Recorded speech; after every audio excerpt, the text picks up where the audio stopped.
عايز أقول لك إن أنا يعني المنظر اللي أنا وصلت له ده كان تحدي بيني وبين نفسي رهيب، إن الواحد يحاول يتخلى عن القزع وإن هو ما يرجعلوش تاني، رغم إن أنا عارف شكلي بيكون أحسن شوية، لكن لأ، يعني من ترك شيئًا لله عوّضه الله خيرًا منه، فالحمد لله أخدت الخطوة، وإن شاء الله يعني هتتعودوا على شكلي الجديد، وإن شاء الله يطلع شكله لذيذ يعني، ربنا يخليكم ليّا يا أخواتي ويا أصدقائي، ونوصل ل100,000 سبسكرايبر. إحنا قربنا من ال10,000 خلاص، فيعني هانت أهيّة إن شاء الله ونوصل ل100 قريب. نرجع بقى لموضوعنا، وعايز أقول لكم حرفيًا الإبداعات اللي أنتم قدمتوها يا جدعان أقل ما يُقال عنها إبداعات، كلمة إبداعات دي قليلة، فاهم إزاي؟ لإن حرفيًا أنا شُفت، بُص شوف الحلقة، شوف الdesigns اللي اتقدمت في الحلقة، وشوف هنتكلم عنها إزاي، هتعرف إزاي إن الناس بتتطور مش بس في الحتة الtechnical، بيتطوروا جدًا، جدًا، جدًا من حتة الcreativity اللي عندهم نفسها، بتتطور، الناس بقت بتعمل designs أحلى، designs أقوى، designs بتحقق نتايج، وده هدف استشارة التصميمات، وده اللي أنا سعيد جدًا، جدًا إن أنا باشوفه معاكم يوم بعد يوم، وسعيد جدًا إن إحنا غالبًا الحلقة الجاية هنحتفل بال10,000 سبسكرايبر، وأنا هاكون مبسوط بيهم بصراحة جدًا، إن إخواتي اللي بدأوا معايا من 0 سبسكرايبر، وفي ناس كتبت لي في الكومنتس إحنا معاك من قبل ما توصل ل1000 خلّي بالك، فيعني والله على راسي وحبايبي، وربنا يديمكم ويعني ويديم المحبة اللي ما بيننا ديّة يا رب. في أي مكان تصاحب القرآن، ده السلوجان بتاع application word، واللي بصراحة يعني حرفيًا هيكون حاجة كده جامدة جدًا بالنسبة لك وبالنسبة لِك بالمناسبة.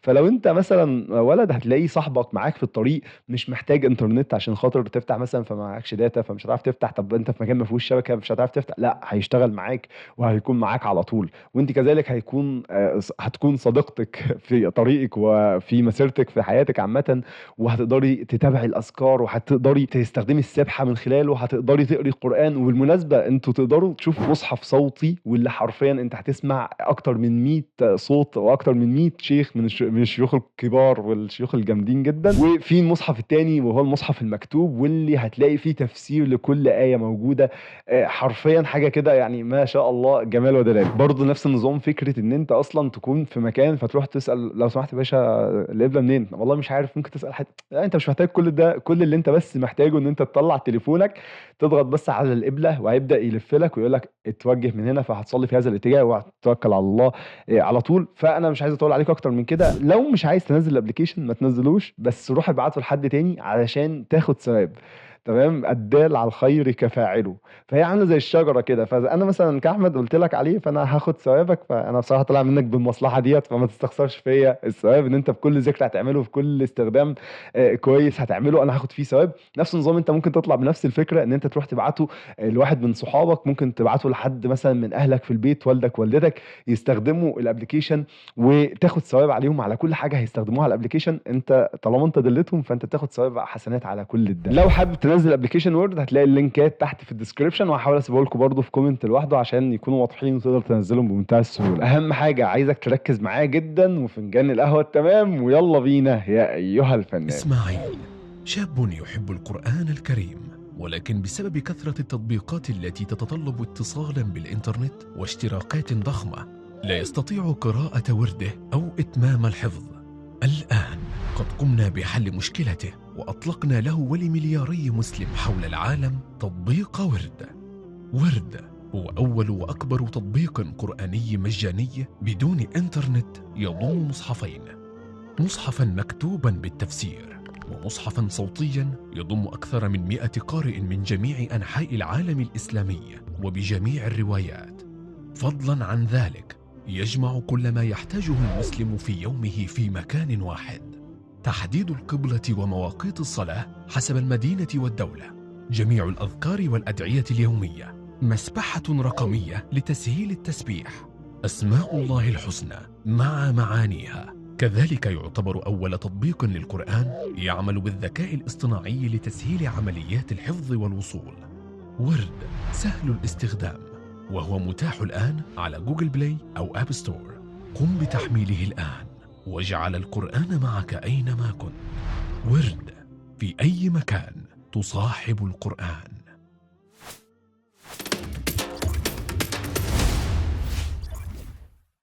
والتصميم الأولاني معانا من أحمد أبو سبيتان، وبصراحة أبو حميد أتمنى أكون قريت اسمك صح في الأول، بس بصراحة التصميم بتاعك جامد، اللي هو أنت فاهم، مش هاقول لك جامد، هو يجوّع، أنت فاهم، اللي هو يالّا بقى بسم الله نشمّر بقى كده ويالّا بينا ندوس على الأكلة الجامدة اللي قدامنا ديّة، فجاب لك حاجات فيها already أو أكلات فيها already زيت، فجاب لك مثلًا البيض المقلي ومحطوط على طبق وبتاع، وفيه شويه عيش وفيه جبنه موجود عليها زيت، تقريبا الجبنه القديمه، انا مش متاكد، انا مش من عشاق الجبن، وتقريبا بتحط عليها زيت زيتون، بس انا مش متاكد بصراحه. بس يعني يكون انت حاولت واجتهدت ان انت تعمل حاجه جميله. تعال بقى بشكل سريع نشوفوا ايه اللي ممكن يحسن من التصميم اكتر واكتر. بدايه كده انا محتاج ان انا اشتري منتج معين وهو زيت عافيه. فين زيت عافيه؟ هتلاقيه مرمي في اخر التصميم من تحت، ومتاكل نصه من فوق ومتاكل نصه من تحت، فمش موجود بالنسبه لي، انا مش شايفه كويس، وده على عكس المطلوب. انا مطلوب مني ان انا اشوف الزيت واحاول اشوف كمان حجمه او مقاسه بالنسبه للعناصر، او نسبته بالنسبه للعناصر اللي حواليه، مثلا الطبق ده والطبق ده والطبق ده، علشان ست البيت لما تيجي تشتريه، انا متخيله ان الازازه ديت هتكون كبيره بالشكل الفلاني، فما يضحكش عليها او ما يجيلهاش مثلا ازازه زيت صغيره بنفس الشكل، فاهم؟ هيكون الموضوع رخم. فاحنا هنا بنبيع زيت، فلازم الزيت يكون واضح بشكل كامل، وما ينفعش يكون متاكل، سواء زيت سواء اي منتج تاني في العموم. فلما نيجي نبص هنا، فلا ازازه الزيت محتاجه انها تكون واضحه، ومحتاج ان انا اهتم بالقص بتاع الازاز اللي موجود هنا. اي حاجه شفافه محتاجه انها تتقص وتتفرغ بشكل حلو. الناس اهتمت بالنقطه ديت. النقطه التانيه وهي ان الديزاين نفسه، انا عارف ان انت رحت المانيبيليشن والدمج والترابيزه بقى، وعملت شويه قماش هنا شكله لذيذ قوي بتاع ومدلع الدلع بصراحه، بس انا محتاج ان الديزاين نفسه يكون ساتيوريتد بمعنى ان هو فيه الوان مشبعه الوان، ما يكونش برضه فاقع، بس يكون ايه، وسط كده، ما تبقاش مصعبه وما تبقاش مسهله. برضو ديت كان ممكن تتلون مثلا باللون الاحمر مثلا على سبيل المثال، بما ان الاحمر تقريبا في القلب بتاع زيت عافيه، فهو من ضمن الالوان الثانويه اهو تقريبا موجود، فمن ضمن الالوان بتاعتنا. او اللون الاخضر مثلا بتاع عافيه، او انت فاهم قصدي، بس اكيد مش هنروح للاصفر عشان يبقى فيه كونتراست ما بينه وما بين الباك جراوند. نختم باخر نقطه خالص، اللي انا لاحظته في ان توتال التايبوجرافي محتاج ان هو يشتغل عليه اكتر من كده. يعني انت محتاج ان انت تهتم اكتر بان انت تخلي التايبوجرافي يكون واضح، ويكون في نفس الوقت شكله حلو، ويكون مقري بشكل لذيذ، مع الحفاظ على مساحات الامان. فلو جينا نبص هنا على مساحات الامان اللي قدامنا، هتلاقي اللوجو نفسه طالع بره مساحة الامان في جزء كبير، ونفس النظام هنا التكست مكمل بره. فلا، احنا محتاجين ان احنا نحافظ على مساحة الامان، ونستغل بقى ان احنا نقول حاجة جديدة معانا في حلقة النهاردة، وهي المقاس الجديد بتاع الانستجرام اللي هو 1350 في 1080. انا بنصحك كاحمد عبد القادر تخلي المارجن بتاعتك 60 بكسل. طيب لو شغال 1080 خليها 45 بكسل، شغال 1200 خليها 50 بكسل. ديت يعني نسب وابعاد بتكون مريحه للنظر اكتر واكتر، وان شاء الله يعني لو جربتها تدعي لي عليها، لان انا متاكد انها تعجبك. بس بجد بصراحه التصميم بتاعك تحفه وجميل جدا جدا يا ابو حميد، والتوفيق ليك في التحديات اللي جايه. والتصميم اللي بعد كده معانا من ياسمين البدري. وبالمناسبة ياسمين من الناس اللي بتشارك دايما معانا، وبتحاول تطور باستمرار، وبتسأل وبتشوف وبتحاول تطور قوي. وبجد انا فخور بيكي يا ياسمين ان انت طلعتي من التوب 8 معانا النهارده، فعاش عليكي بالتوفيق ليكي في كل التحديات باذن الله. بشكل سريع خلينا نشوف التصميم الرايق اللي قدامنا ده، واللي عرض لنا فيه تصميم المنتج نفسه بشكل واضح جدا في منتصف التصميم، واخد العين واخد الفوكس كلها، عامل يعني بصراحه بالتوفيق ليك يا ياسمين، عايش عليكي. تصميم جميل سهل وبسيط وممتنع في نفس الوقت، ان انت رحتي للحاجه البسيطه السيمبل، عبرتي عن التارجت اودينس من خلال المطبخ اللي ورا في الخلفيه، الاوت فوكس على ترابيزه هنا حاطه فيها او فوقيها المنتج بتاعك بشكل واضح، وكاتبه التكست بتاعك. فانت اللي هو ايه، انا هطلع في الحلقه دي، انا هطلع في الحلقه ديت وهكسر الدنيا باذن الله. بجد التصميم تحفه وجميل. خلينا بشكل سريع نقوله ايه اللي ممكن يطور من التصميم اكتر واكتر. فبصراحه انا شايف تصميم رايق سيمبل بسيط، بس فيه بعض التريكات كده لو عملناها هتحسن منه اكتر، لكن مش مشاكل كبيره بالنسبه للارض الواقع والشغل العملي. تصميم كفه ووفى بصراحه. فخلينا نتكلم بشكل سريع ايه اللي ممكن يحسن اكتر واكتر. واول اقتراح معانا وهي التارجت اودينس عندنا ستات، تمام؟ فكان افضل اقتراح حرفيا ممكن يحصل انك تجيبي لي بنت هنا كده مثلا واقفه ورا، او ست بيت، او واحده بمرياله ماسكه مثلا حاجات بتاعه طبخ. عبري عن الستات بشكل ما، بحيث ان هم يتشدوا لرؤيه المنتج. طبعا ده مش تعديل، ده اقتراح كان هيخلي التصميم اقوى، لكن هو تصميم جامد جدا والله حقيقي. النقطه التانيه ودي بصراحه، او نقطتين بالظبط هنتكلم فيهم. اول نقطه منهم وهي الشادوز. طيب ايه فكره الشادوز يا ابو حميد؟ فكره الشادوز ان انت كل ما كنت قريب من السطح، وكل ما كنت قريب من نقطه تلامس السطح بالسطح، هتلاقي الشادو مايل شويه للهارشنس. الهارشنس يعني الحديه، يعني ما فيش بلور فيه. لكن لو جينا نبص للشادو اللي موجود هنا، فهتلاقيه كله بلورد، ما فيش حتة حادة شوية، بعد كده يبدأ يتلاشى من قدّام. طب إيه الblur اللي ممكن يعمل لي التلاشي اللي أنت بتتكلم فيه ده؟ تفتكر إيه؟ بالضبط، الtilt shift. الtilt shift بيعمل إيه؟ بيبدأ يدّي لك مثلًا focus هنا، ويدّي لك خطين قريبين منهم، الحتة دي in focus ما فيش blur فيها خالص، وبعد كده بيبدأ يدّيك خط بعيد شوية، ده بعد الخط ده كلّه blurred، كل 100% blur بالنسبة للرقم اللي أنت كاتبه، وفي النُص بيبدأ يتدرج بقى 10، 20، 30 لحد ما يوصل لل100، فبيدّي لك إيه، blur بالتدريج كده، مع إمكانية إن أنت تعمل distillation أو إن أنت تعمل تلاشي في الshadow، فبيحسسك إن الshadow طبيعي، والshadow تحس إن هو متصوّر، فاهم قصدي؟ فهيكون أفضل. أنا حسيت الصراحة إن الshadow لونه أسود، وده مش من عوايدنا، طالما في لون بني هنا فلازم الshadow يكون واخد من نفس لون السطح اللي نازل عليه، فمحتاج إن ده يكون لونه مايل شوية للبني زي هنا كده مثلًا، في الحتة ديّة كده كان هيضبط معانا أكتر وأكتر. النقطة التانية بقى اللي أنا عايز أتكلم فيها برضه كل الناس اللي بتتفرج علينا، وهو عيشها بعافية. الtypography بصراحة أنتِ عملتيه لذيذ، وعجبني أوي كمان فكرة إن أنتِ عاملة shape هنا، دلّعتِ الشغل كده وعملتيه بشكل حلو. طيب على أي أساس، والسؤال ده اتبعت لي كتير في الform وأنتم بتسجلوا، أنا باقرا على فكرة رسايل، بس يمكن التحدي لمّا بيقدم ما بابُصّش عليه تاني، باشوف عليه بس مرّة واحدة. ف معظم الرسايل تيجي بتقول لي: يا أبو حميد الtypography، يا أبو حميد إحنا ضايعين في الtypography. والله يا صديقي الdesigners عندهم مشاكل كبيرة في الtypography، وهاحاول والله قدر الإمكان في هذه القناة إن إحنا نطوّر منها الفترة الجاية. أنا هادّي لك بس مفتاح بسيط لمّا تيجي تختار الtypography بتاعك بشكل إيه، يعني اللي هو أنت بتعمل اللي عليك وخلاص عشان تطلّع حاجة نوعًا ما مضبوطة. اختيار الfont بيتم من اختيار اللوجو، والحتة دي إحنا اتكلمنا فيها قبل كده بس نعيدها تاني ما فيش مشكلة. فتعالَ نحلل اللوجو ده مثلًا، لمّا تيجي تبُص على الحواف هتلاقيها curved، يعني هتلاقي في curve فيها، مش هتلاقيها مقطوعة. لو جينا مثلًا نبُص هنا في الtypography اللي إحنا واخدينه هنا هتلاقيه مقطوع، فلأ إحنا هندوّر على font يكون curved. طب تعالَ نبُص للنهايات هتلاقيها حادة. طيب ده يدل على إيه؟ ده يدل إن إحنا عايزين برضه النهايات هنا مثلًا تكون مقطوعة كده، فتدوّري على font أو تدوّروا على font يكون مقارب، مش لازم هو، ويا سلام لو عرفت تجيبه هو، تبقى أنت عملت العظمة كلّها بجد، إن أنت تشوف font يكون مقارب للfont بتاع اللوجو، هيفرق معاك بقى في التصميم بتاعك. لكن حقيقي بجد التصميم هنا تحفة. ممكن بس تكسري لي عشان هنا فاتح، أنا عارف أنتِ كسرتِ بالshadow، بس ممكن تكسري أكتر بshape مثلًا من ورا، أو بأي شكل من ورا يدّيني contrast مع الtypography، فيبان أكتر وأكتر ويكون التصميم أحلى وأحلى.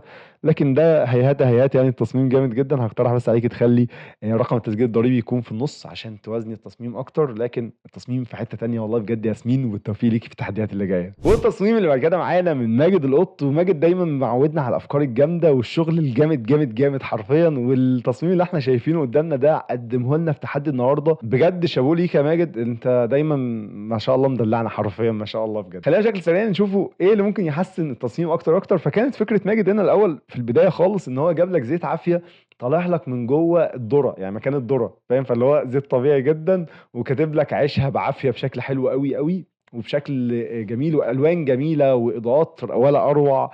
خلّينا بشكل سريع نشوف إيه اللي ممكن يحسّن أكتر وأكتر. بدايةً كده النور جاي من هنا، فأنا هاكلمك على بصراحة الإضاءات والshadows في المقام الأول. كتحسين، أنت عارف كل ما بيكون الشخص اللي قدّامي اللي أنا بانتقده حد جامد، فبياخد حاجات بسيطة، أنت فاهم قصدي، بس بتكون مهمة.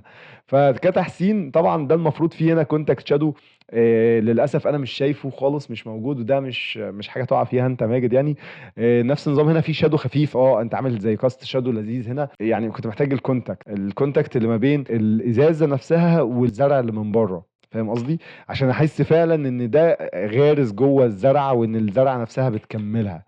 فكانت هتفرق معايا. بصراحة أصلًا حتى الزرعة نفسها في الshape بتاعها ماشي مع الإزازة بشكل جميل جدًا، تسلم إيدك حقيقي. فأنا كنت محتاج هنا contact shadow، محتاج إن أنت تفرّغ الإزازة. طب يا عم أحمد ما الbackground فاتحة وديّة فاتحة، فاللي هو مشّي حالك بقى، ما أنت بتدقق، خلّي بالك قُلت لك بادقق مع الناس الجامدة اللي زيك يا ماجد. فكنت محتاج هنا أشوف شوية سيان من الbackground، محتاج أشوف شوية من السما اللي في الbackground. برضه القص هنا يعني ما تقعش فيه أنت، تمام، في هنا بعض الأخطاء في القص محتاجين إن إحنا نهتم بيها أكتر وأكتر. الإضاءة جاية من هنا، فإزاي في هنا highlights، إزاي؟ فمحتاجين إن إحنا نعتمد مثلًا على إن إحنا نوزّع على إضاءة الشمس اللي موجودة ونغمّق، وبعد كده نخفف باضاءه اماميه او ريفليكشنز مثلا، او ان انا اخفف اصلا بس على الصح الايفكت بتاع الغمقان عشان ما يكونش التصميم دارك قدامي او رخم قدامي، فاهم قصدي؟ فكان هيكون احسن بكتير بكتير بكتير. برضو نقطه تانية، وهي فكره ان انت تديني هايلايتس اكتر جوه. زي ما انت موزع هنا برضو، بس قطعت هنا فجأة منك برضو، واخدة كده وبعد كده قطعة في كسرات المفروض تكون ناعمة لأن الإضاءة نازلة من نفس المصدر. فالمفروض تكون ماشية مع بعضها، إلا لو الكسرات ديت فهي مكسورة فعلا. ان الورده نفسها او بقيه الزرعه ديت نازله مكسوره، لكن هي مش نازله مكسوره، فدي مشكله عندي. محتاج هنا برضو شويه ريم لايتس كده، يعني فاهم، ريم لايتس خفيفه من الحواف خالص هنا من الجنب علشان توضح المنتج اكتر عن الباك جراوند. لكن انتو تصميم لذيذ طبعا. التايبوجرافي زي ما قلنا من شويه نفس القصه، بس هو لذيذ صراحه، شكله حلو قوي قوي قوي. ممكن تكبر شويه المنتج لفوق بحيث ان انت تسد الفراغ اللي موجود هنا سنه، فاهم؟ عشان انا حاسس ان في فراغ جامد هنا، كان هيفرق معانا في التصميم. لكن انتوا تصميم لذيذ زي ما جدا، بالتوفيق ليك في التحديات اللي جايه. والتصميم اللي بعد كده معانا من زياد محمد. وزياد هنا راح جاب لك ديزاين مانيبيوليشن كده محترم، فاهم؟ جاب لك ازازه الزيت نفسها في نص التصميم. التارجت اودينس اللي انا بتكلم عليها واقفه باصه ناحيه الازازه، اللي هو حرفيا هي مطمنه وعارفه قد ايه قيمه الازازه اللي جنبها ديت جوه مطبخ. فيعني انت عملت تصميم، ايه الجمال والدلال ده يا زياد؟ ايه الحلويات ديت يا زياد؟ بص، هو تصميم كفكره وكتنفيذ بصراحه لا يعلى عليه، جميل تحفه. بس انا عندي بعض المشاكل البسيطه اللي هنحلها مع بعض باذن الله، ونخلي التصميم ده يكون احلى واحلى. بدايه كده انا عندي مشكله مع الداركنس اللي انت عاملها. طيب هي ليها مزايا وليها عيوب، بس فيه مشاكل جنب العيوب موجوده. طيب ايه هي الداركنس؟ السواد اللي موجود هنا هو عاطيلي فوكس على المنطقه المهمه من التصميم، لكن هو كاسود قافل لي التصميم، فاهم قصدي؟ مش ده اللي يخليني اتشد ناحيه التصميم بشكل مبهج، بشكل يحسسني بالعظمه اللي انت عاملها. فلا، نبعد عن الاسود، كان ممكن نروح للون درجه بني مثلا من الباك جراوند نفسها ونخففها شويه، فكان هيديني الدبس بتاعك وهيديني الفوكس اللي انت محتاجه. نقطه تانية برضو، مفيش شادو اسود يا صديقي، انت شكلك لسه جديد معانا نسيت. شكلك كده لسه جديد. في اتفاقيه ماضيينها وختمين عليها كلنا متفقين عليها. ايوه، الناس زي ما انا بتقول ورايا دلوقتي ان مفيش شادو لونه اسود. فدي نقطة مهمة. شادو بصراحة كرمية شادو للست عاش، وعملتها تقريبا بالتلت شيفت برضو، يعني في تدريجة، انا شايف في شاربنس هنا وفي تلاشي هنا، فعاش عليه. لكن المفروض الشادو بياخد نفس كتلة الجسم، بمعنى ان الست ديت صغيرة بالنسبة للإزازة، فالشادو ده هيبقى صغير بالنسبة لشادو الإزازة. فانا محتاج ان الشادو الازازه يبقى كبير بالدرجه اللي يديني قيمه الازازه نفسها، وان الازازه نفسها تكون واضحه في التصميم بتاعي. دي نقطه مهمه جدا. طيب الدنيا برضو دارك قوي هنا مع الباك جراوند دارك، فحسيت ان الدنيا لازقه في بعضها. طب افصلها ازاي يا ابو حميد؟ اديني على طول حل، ما تقعدش تتكلم وخلاص. لا عادي، ممكن ببرشايه سوفت خالص كده من ورا. شفت انت اللايت اللي نازل من الشباك الجميل ده؟ هتكمل بيه برشايه سوفت ورا الازازه من الحته الدارك، فهيديني بروز للازازه اللي قدام، فالازازه هتكون واضحه من خلال الكونتراست اللي انت عملته ببعض الاضاءات البسيطه السوفت الناعمه الهاديه اللذيذه ديت اللي جايه من الشباك ده. كنت هتستغلها ان انت تفصل المنتج عن الباك جراوند كاضاءه. المشكله بقى الرئيسيه وهي في التايبوجرافي مثلا، فعافيه ده اللوجو بتاعهم انت حطيته هنا، عيشها بعافيه وخد اللوجو نفسه عدل عليه بقى وبتاع وبيه. بص، هو مجهود يحترم، لكن احنا عندنا نقطتين، ويمكن في نقطة منهم حد كان يكلمني فيها في السيرفر، وهي ان لوجو عافية ظاهر اصلا في المنتج، وانت حاطط لي المنتج كبير، فانا مش محتاج لوجو عافية قوي بصراحة. دي بداية، اللوجو موجود فمش لازم اكرره بمعنى صح. غير ان انت اصلا قررته، لما قررته مفيش كونتراست مع الباك جراوند، فهو مش باين. يعني الاخضر غامق والباك جراوند غامقة، تحس ان هم مش باينين في بعض، وفي زحمه وخلاص مش مفهومه او مش مبرره وعايزه تتحل، فشيل ده، شيله خالص. طيب وبعدين عيشيها بعافيه، انت عملتها بشكل حلو، كان ممكن تتخلى عن الشادوز اللي موجوده ورا، فاهم ازاي؟ وعافيه نفسها تعمل لها بسكيل عشان تكون مش مبكسله معاك، وتخليها بعافيه على بعضها، تشيل حرف الب ده خالص، وتلونها مثلا ايه ابيض، او لون يكون معاها كونتراست في الباك جراوند، تخليها مثلا هنا، تخليها فوق. بأي شكل أنت حابه هيكون برضه هيكون ألذ بكتير. أو ممكن تشغّل دماغك وتكتب مثلًا هنا عيشيّة بعافية فاهم؟ فهتكمّل الtext ببعضه بالvisual بتاعك، رقم التسجيل الضريبي خلّيه في النُص، plus إن أنت حاول تختار الfont بتاع الكتابة. أولًا هم بيدوّروا على الEnglish أكتر عشان بيكون واضح، plus إن أنت تخلّيه مناسب للfont اللي أنت مستخدمه في الكتابة نفسها بتاعة رقم التسجيل الضريبي، فهتحس إن هو قطعة واحدة وجملة واحدة related لبعض، هتكون أحسن بكتير. لكن in total حقيقي التصميم بتاعك جميل وتسلم إيدك يا صديقي.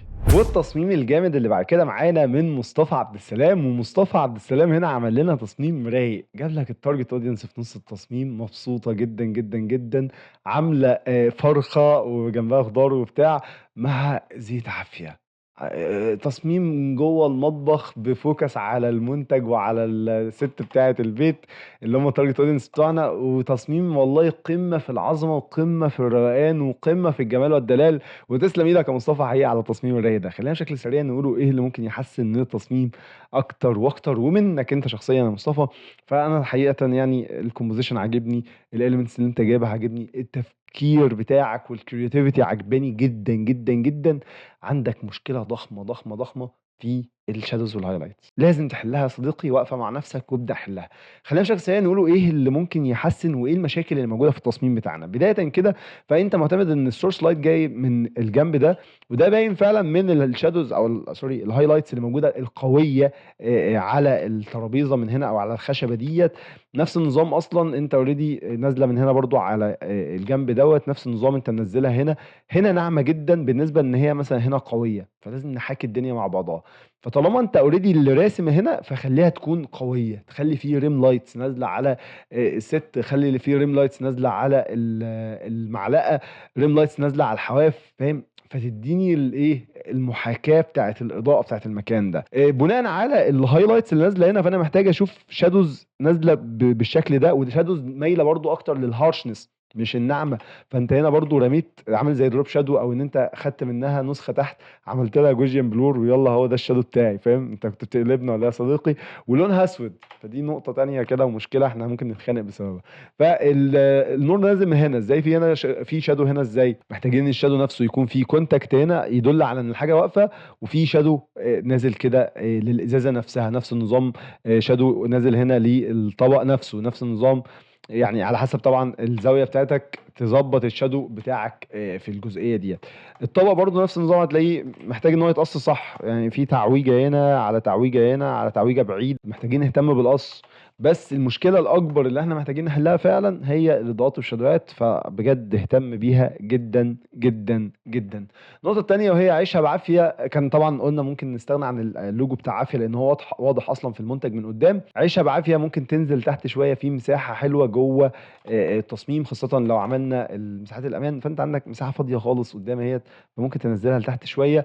موصى به من خبراء الطهي، كان ممكن نعمل shape وراها بحيث إن هو يبرزها أكتر، وهي تكون إيه، معاها contrast، يعني ممكن shape أبيض تحتيها مثلًا كان هيكون مفيد، أو إن هي نفسها تكون shape أخضر والكلام نفسه أبيض، أيًا يكن في كذا فكرة ليها. نقطة أخيرة خالص وهي تفريغك الإزاز هنا كان لذيذ، بس محتاج شوية highlights تكون باينة. فلو أنت عملت لها multiply زي ما كنا بنقول قبل كده، كان يبقى أنت نسيت الlayer بتاعة الscreen، خاصةً إن أنت هتلاقي في قطعة بتاعة الpen tool بتاعتك هنا باينة أوي. فكنا محتاجين إن يكون في highlights تبين تفاصيل وملامح الإزازة نفسها علشان تفرق معانا أكتر وأكتر. لكن in total التصميم بتاعك تحفة جدًا، جدًا، جدًا، وبالتوفيق ليك يا مصطفى. والتصميم الجامد اللي قدامنا ده بعد كده معانا من عبد العزيز حسن، وعبد العزيز هنا جاب لنا بُص الإزازة، قال لك إيه، أنا مش هاروح بقى للمطبخ وست البيت والكلام ده كله، هو مش هتعيشها بعافية، خلصانة، تعالَ نتكلم عن عافية، العافية اللي هي الصحة، تمام. فراح جايب لك فيتامين أ وفيتامين د وفيتامين ه، وجاب لك الشمس اللي بتدّي لهم أصلًا الكلام ده، وراح جاب لك الذرة الصحية اللي هي الطبيعية 100% من خلال زيت الذرة، لأن هو أصلًا زيت ذرة. فعمل شغل جامد جدًا، جدًا، جدًا في التصميم اللي قدامنا ده. خلّينا بشكل سريع نقولوا إيه اللي ممكن يحسّن من التصميم أكتر وأكتر. بدايةً كده متفقين من السيزون الأول لاستشارة التصميمات، طالما عربي إيه اللي هيحصل؟ على طول يمين. فالعربي كان هيكون هنا أحسن، الإزازة نفسها لو كانت في الجزء ده مثلًا بنميل عكس مثلًا الشمس، أنت فاهم؟ كان هيدّي لك راحة أكتر للتصميم، وراحة أكتر للعين وأنت بتتفرّج على التصميم. النقطة اللي أنا هانتقدها بشكل سريع وهي إن الشادو لونه أسود. أنا مش لازم بقى نعيد الكلام ده يا شباب، خلاص إحنا احتفظنا بالمعلومة ديّة. الشادو نفس لون السطح، ادّي له مثلًا multiply لحد ما أشرح أنا بقى الدنيا ماشية إزاي في فكرة الشادو، وفكرة أصلًا الmultiply وغير الmultiply هتتعامل إزاي في تصميمات السوشيال ميديا وفي تصميمات الmanipulation علشان تعرف إزاي تختار الحاجة الصح والمناسبة بالضبط. النقطة التانية بقى وهي إيه، بعد الretouch هنا يا صديقي، مش النور جاي من قدّام هنا، تمام، يبقى ادّي بقى retouch من هنا كده، خلّي التصميم يكون مجسّم أكتر. طب مثلًا دي صفرا وديّة صفرا أو orange مايلة لorange شوية، طب إيه الحل؟ ادّي highlights تفصل ما بينهم، ادّي contact shadow هنا مش عارف إيه، افصل ما بين العناصر وبعضها بالإضاءات والشادوهات بالألوان بالcontrast بكل طرقه، هتفرق معاك بشكل كبير. in total التصميم لذيذ، ممكن بس تصغّر شوية رقم التسجيل الضريبي، تخلّي لي فيه contrast برضه عليه أكتر من كده، من خلال إن هو فاتح برضه background فاتحة، فممكن تغمّق تحتيه مثلًا بجريدينتاية كده خفيفة بنفس لون السطح، تدّي لها مثلًا multiply، فهتلاقي الكلام واضح. اختيارك برضه للfont هيكون مهم عشان يخلّي التصميم أحلى وأحلى، لكن حرفيًا التصميم بتاعك لذيذ جدًا، والتوفيق ليك يا صديقي في التحديات اللي جاية. والتصميم الجامد اللي بعد كده معانا من محمد العيوني، ومحمد هنا جاب لك إزازة الزيت في منطقة عليها فوكس جامدة جدًا مع شوية الجمبري بقى، جوّعني بقى الجمبري المقرمش ده اللي هو محطوط في زيت بقى وبتاع، فعامل شغل جامد جدًا، عيشها بعافية ولوجو عافية وحاجة كده رائعة في جوّه مطبخ out focus. فبجد تسلم إيدك يا محمد، أبدعت. وأعتقد والله ما شاء الله الناس اللي هي بدأت تدوّر على مشاكلها فين وتطوّرها تظهر في التحديات، فبجد كافو عليك، ومستني منك نشاطاتك والقوة اللي بتقدّمها ديّة تزيد أكتر وأكتر وأكتر، وأنت قدّها وتطلع بالمراكز الأولى دايمًا وعلى طول قدّام إن شاء الله. خلّينا بشكل سريع نشوفوا إيه اللي ممكن يطوّر من التصميم أكتر وأكتر. وبدايةً كده أنا عجبني التصميم جدًا بدايةً والله العظيم. الsource light بتاعنا جاي من ورا، فإزاي في shadow هنا مش معقول، نفس النظام في الجزئية ديّة زي ما قُلنا من شوية برضه نفس النظام عايزة تتعالج. هنا في الretouch المفروض تطفي اللسعات اللي موجودة هنا ديّة بحيث إنها تكون مصفرة زي أو رايحة للorange زي المناطق الموجودة هنا ديّة، فتكمّل جماليتها أو تكمّل الحلاوة اللي أنت مقدّمها ديّة.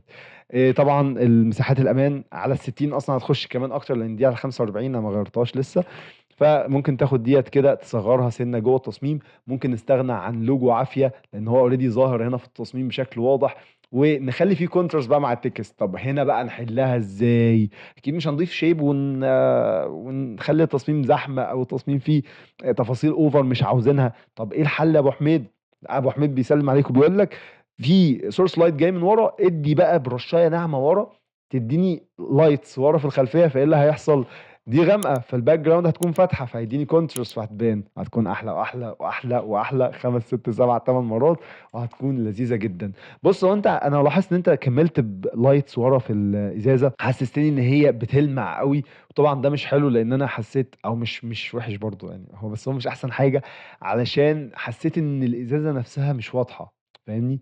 طب بس هي فكرة حلوة، حتى بُص كده اللوجو بتاع عافية فيه حاجات كده طالعة من الخلفية وبتاع، جميل، أنا ما عنديش أي مشكلة مع ده، بس خفّفه خالص بحيث إن هو ما يلغوش على شكل أو تفاصيل المنتج نفسه ويكون المنتج واضح. زي ما قُلت لك هنا الshadow محتاج إن هو يكون متضبّط، فبما إن الlights نازلة من ورا فهتبدأ تدّي لي الshadow هنا نفس نظام الطبق هيكون من تحت هنا، ممكن تدّي شوية burn بقى من هنا، حتى بُص تعالَ نبُص مع بعض كده في الshadow اللي موجود هنا، هتلاقيه نفس لون الجمبري، ما راحش عمله لك أسود، حتى في الحتة الغامقة أوي هتلاقيه محمر، تمام، مش أسود. ما فهمتش بشكل مبرر العلبة منوّرة أوي والنور جاي من ورا، فما فهمتش بصراحة الconcept بتاعتها إلا لو في مصدر إضاءة أمامي، ولو في مصدر إضاءة أمامي فحاول تداريه بيه، يعني تطفي الخلفي، فاهم؟ هي معادلة كده عايزة تتضبط عشان تخلّي لي في focus على العناصر الأمامية.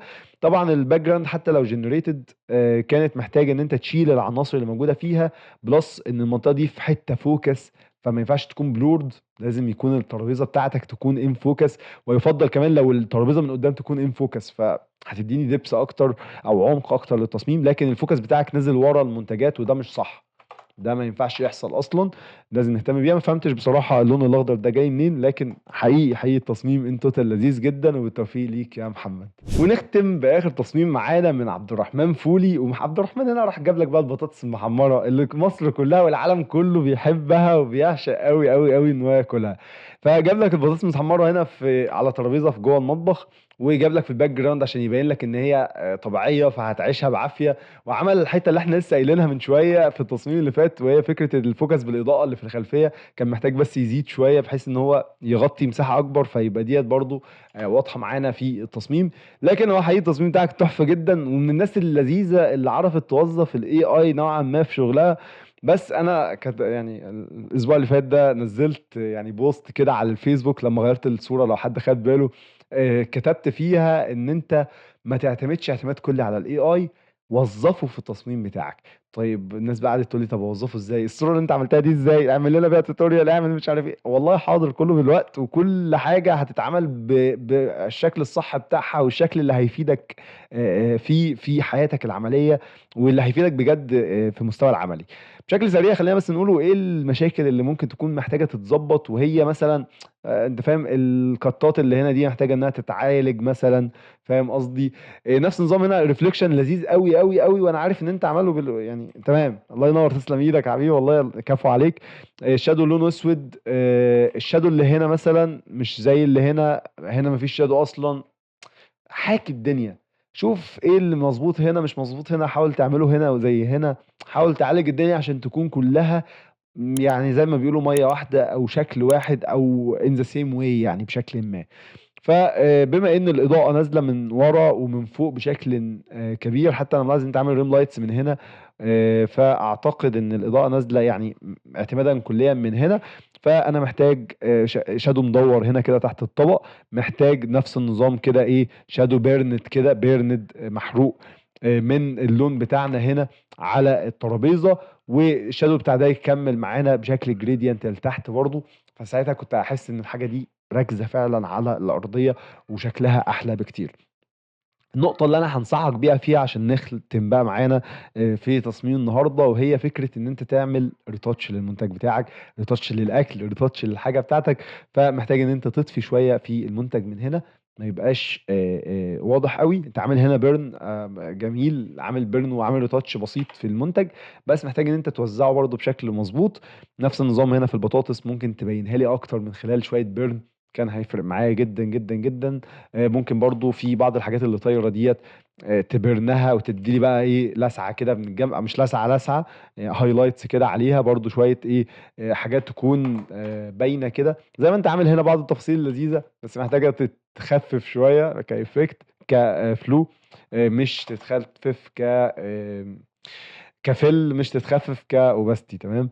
فتخفف الافكت بتاعها شويه عشان تبدا تكون طبيعيه ومظبوطه اكتر. لكن انت توصل بجد التصميم بتاعك تحفه جدا يا عبد الرحمن، والتوفيق ليك في التحديات اللي جايه. وبس كده يا صديقي، وصلنا لنهايه الحلقه. لو لسه ما عملتش سبسكرايب، ايه ده؟ ايه الكلام ده؟ ما ينفعش. انزل اعمل سبسكرايب وفعل زر الجرس ودعمني بلايك، وسيب لي كومنت تحت في الكومنتس عشان تدعم الحلقه اكتر انها تطلع. انا محتاج دعمكم الفتره الجايه، انتوا شايفين احنا واخدين ريستريكشن، فمحتاجين ان احنا نقوم القناه تاني مع بعض. وباذن الله نوصل برضو ل 10000 سبسكرايبر في خلال الاسبوع ده، وباذن الله باذن الله نوصل لل 100000 سبسكرايبر قريب. فادعمني باكبر شكل ممكن، ابعت قناتي لاصحابك، اقترح القناه، تخش معانا سيرفر ديسكورد، تخش معانا على التليجرام عشان تتابع اول باول وتشوف الفيديوهات دي تنزل امتى، وتشوف اخر الاخبار، تشوف البريف الجديد، تشوف الحلقات الجديده. كل التفاصيل دي كلها هتلاقي اللينكات تحت في الديسكربشن. وما تنساش تطبيق وورد، هتلاقيه برضو اللينك تحت في الديسكربشن، وهسيبه لك في الكومنتات تحت. باذن الله يا رب يا رب يا رب تكون الحلقات مفيده بالنسبه لك، وباذن الله تطور منك اكتر واكتر. وخلينا بشكل سريع نشوفوا مين اللي كسب معانا